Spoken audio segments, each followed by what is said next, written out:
তাম্রলিপ্ত রাজবাড়ির তাম্রকুঞ্জে 3 দিন ব্যাপী নাট্যানুষ্ঠান।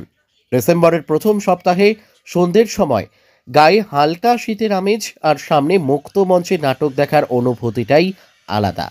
তা আবার যদি হয় তাম্রলিপ্ত রাজবাড়ির আম্রকুঞ্জে। পূর্ব মেদিনীপুর জেলার ঐতিহ্যবাহী তাম্রলিপ্ত রাজবাড়ির আম্রকুঞ্জে শুক্রবার সন্ধ্যায় উদ্বোধন হল 3 দিন ব্যাপী নাট্য অনুষ্ঠানের। আয়োজনে রঙ্গন পার্বণ। এবছর 7ম বর্ষে পদার্পণ করে এই রঙ্গন পার্বণের অনুষ্ঠান। শীতের আমেজ তো সবে পড়া শুরু হয়েছে, নলের গুড়ের গন্ধ আমাদের নাকে আসা শুরু হয়েছে। সেই শুরুতেই আমাদের রঙ্গন পার্বণেরও গন্ধ আসা শুরু হয়েছে। রঙ্গন পার্বণ মানে হালকা ঠান্ডায় খোলা আকাশের নিচে তমলুকের ঐতিহাসিক রাজবাড়ির মধ্যে আম্রকুঞ্জে ওপেন এয়ার থিয়েটার ফেস্টিভ্যাল।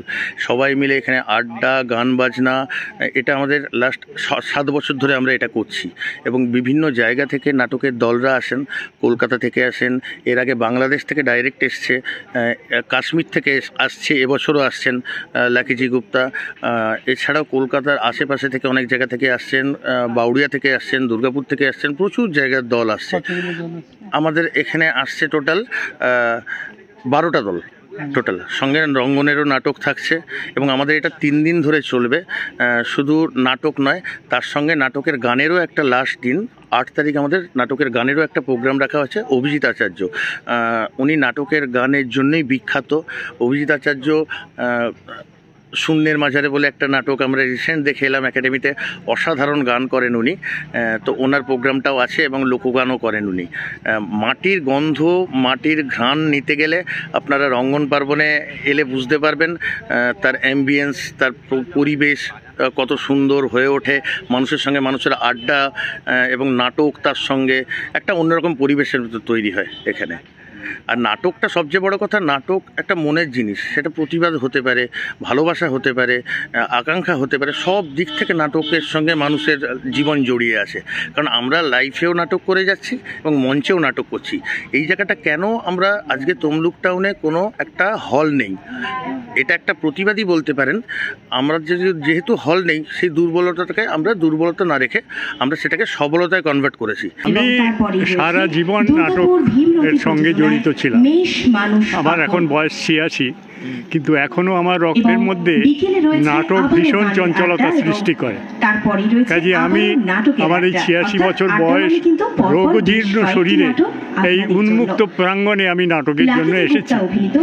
এবং আমি মনে করি যে নাটক এমন একটা শিল্প, যে শিল্প মানুষকে বিনোদন দেয়, মানুষকে চিন্তা করতে শেখায়, মানুষকে সতের দিকে নিয়ে যাওয়ার চেষ্টা করে। কিন্তু আজকের যুগে দেখতে পাচ্ছি টেকনোলজি আমাদের এমনভাবে আবৃত করেছে যে আমরা টেকনোলজির পেছনে ধাওয়া করতে গিয়ে আমাদের নিজস্ব যে শিল্পগুলো, যেমন যাত্রা, থিয়েটার, নাচ ইত্যাদিগুলো প্রায় শেষ হতে বসেছে। সেই জন্যে রঙ্গন প্রতি বছর এই যে একটা উন্মুক্ত প্রাঙ্গণে শীতের দিনে নাটকের আয়োজন করছে, তাতে তাদের দুঃসাহসের পরিচয় তারা দিচ্ছে।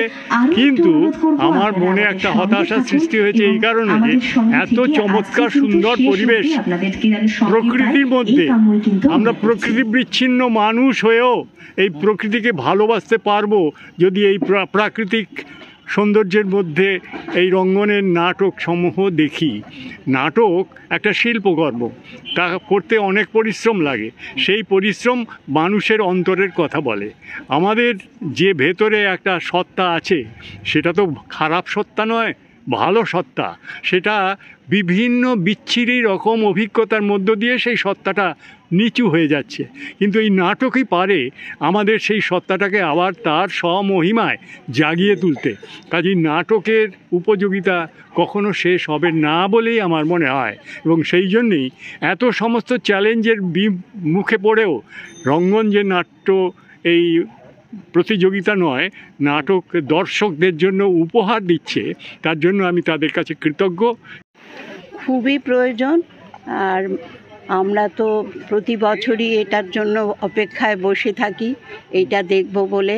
আর পরিবেশটা এত সুন্দর, সেটাও ভালো লাগে। তাছাড়া বিভিন্ন রকম বিভিন্ন জায়গার বিভিন্ন নাটক দেখতে পাই আমরা, সেটা আমাদের খুবই ভালো লাগে, খুবই আনন্দ দেয়।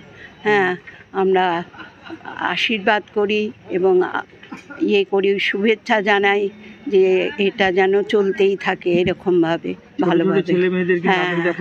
হ্যাঁ নিশ্চয়ই, অতি অবশ্যই দেখা উচিত এবং অনুশীলন করা উচিত ছোট ছোট ছেলে মেয়েদের। আর আমি তো, আমার বাড়ি তো নাটকেরই বাড়ি, সুতরাং নাটক নিয়ে আমরা খুবই, প্রারম্ভিক ভাষণের জন্য আমি অনুপম দাশগুপ্তের মা। কর্ণধার আমার নাম অনুপম সীমা দাশগুপ্ত, অর্থাৎ আমাদের সকলের